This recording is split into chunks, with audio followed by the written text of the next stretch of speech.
মহান বিজয় দিবস আজকে বাংলাদেশের রাজনৈতিক ইতিহাসে একটি তাৎপর্য মণ্ডিত এবং ঐতিহ্যবাহী দিন এই কারণেই যে আপনারা জানেন দীর্ঘদিন যে লড়াই সংগ্রাম করেছিলাম আমরা পশ্চিমা শাসক গোষ্ঠীর বিরুদ্ধে। আমরা পূর্ব পাকিস্তানের সেই তৎকালীন সেই জনগোষ্ঠী ওই পশ্চিমা শাসক গোষ্ঠীর বিরুদ্ধে যে অর্থনৈতিক নিপীড়ন, রাজনৈতিক নিপীড়ন, বঞ্চনার বিরুদ্ধে কিন্তু আমাদের সেই লড়াই ছিল এবং সেই লড়াইয়ের মধ্য দিয়ে আপনারা জানেন অসংখ্য শহীদ রক্ত দিয়েছিল এক সাগর রক্তের বিনিময়ে এবং মা বোনেরা ইজ্জত পর্যন্ত দিয়েছিল সেই পশ্চিমা শাসক গোষ্ঠীর বিরুদ্ধে আমাদের এই দেশকে স্বাধীনতা পাইয়ে দেওয়ার দাবিতে, গণতন্ত্রের দাবিতে, স্বাধীনতার পক্ষের কথা বলার দাবিতে, স্বাধিকারের পক্ষে কথা বলার দাবিতে, আমাদের মায়ের ভাষায় কথা বলার দাবিতে।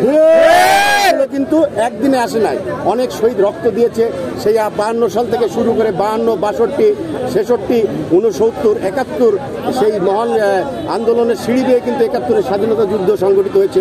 কিন্তু আমরা স্বাধীনতার পর দেখতে পেলাম এই দেশে বহুদলীয় গণতন্ত্রের পরিবর্তে স্বাধীনতার যেটা স্বপ্ন ছিল সেই স্বপ্নকে ধূলিসাৎ করে তৎকালীন শেখ মুজিবুর রহমান দেশে একনায়কত্ব প্রতিষ্ঠিত করেছিল। রাষ্ট্রপতি বাকশাল ওয়ান পার্টি সিস্টেম একটি গভর্নমেন্ট প্রতিষ্ঠিত করেছিল এবং দেশের সমস্ত রাজনৈতিক দল এবং সংবাদপত্রে মাত্র 4টি সংবাদপত্র রেখে সমস্ত সংবাদপত্র বন্ধ ঘোষণা করেছিল। ধারাবাহিকতায় আপনারা জানেন ইতিহাসে অনেক ঘটনা ঘটেছে।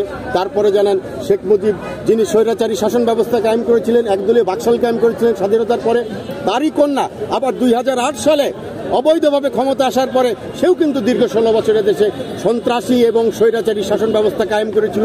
গুম, খুন, হত্যা করে হাজার হাজার নেতাকর্মীকে হত্যা করেছে বিএনপি এবং বিরোধী এবং পরবর্তী সময়ে সেই আন্দোলনের ধারাবাহিকতায় দেশনেত্রী বেগম খালেদা জিয়া এবং তারুণ্যের অহংকার তারেক রহমানের নেতৃত্বে যে আন্দোলন হয়েছে সেই আন্দোলনের ধারাবাহিকতায় ছাত্র জনতার গণঅভ্যুত্থানের মধ্য দিয়ে আপনারা জানেন 5ই আগস্ট এই দেশে খুনি হাসিনার পতন ঘটেছে।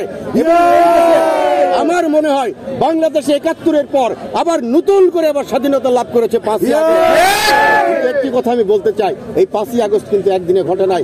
প্রায় 2 সহস্রাধিক ছাত্র, যুব জনতা তাদের বুকের তাজা রক্ত ঢেলে দিয়ে এই বাংলাদেশে হাসিনা মুক্ত বাংলাদেশ তৈরিতে সহযোগিতা করেছে। তাদের অবদানকে আমরা শ্রদ্ধার সাথে স্মরণ করি। আমরা দেশে একটি যে নির্বাচন চাই, আমরা যে নির্বাচনের পরিবেশ ছিল না শেখ হাসিনা রাত্রিবেলায় যিনি ভোট না করেই দীর্ঘ 16 বছর রাষ্ট্রীয় ক্ষমতায় ছিল, আমরা বিএনপি, তারেক রহমান, বেগম খালেদা জিয়া মানুষের সেই ভোটাধিকার ফিরিয়ে দেওয়ার জন্য আন্দোলন করছেন। আমরা তত্ত্বাবধায়ক সরকারের কাছে জোর দাবি জানাবো অনতিবিলম্বে সংস্কার করে প্রশাসনের বিভিন্ন স্তরে স্তরে আওয়ামী লীগের যে সমস্ত প্রেতাত্মা রয়েছে তাদেরকে অপসারণ করে অনতিবিলম্বে একটি লেভেল প্লেইং একটি সুষ্ঠু এবং অবাধ নির্বাচনের ব্যবস্থা করা এবং আমাদের জনগণের, বাংলাদেশের জনগণের দৃঢ় আস্থা, দৃঢ় বিশ্বাস এবং আমরা যে ত্যাগী বঞ্চিত বিএনপির নেতাকর্মীদের উদ্যোগে আজকে যে মহান বিজয় দিবস পালন করলাম, র্যালি করলাম, সমাবেশ করছি, এখানে ফুল দিয়েছি, আমরা মনে প্রাণে বিশ্বাস করি যে বাংলাদেশের জনগণ আগামী নির্বাচনে ধানের শীষ প্রতীকে বেগম খালেদা জিয়াকে প্রধানমন্ত্রী করবেন। আসসালামু আলাইকুম। পিন্টু ভাই, আপনি বলবেন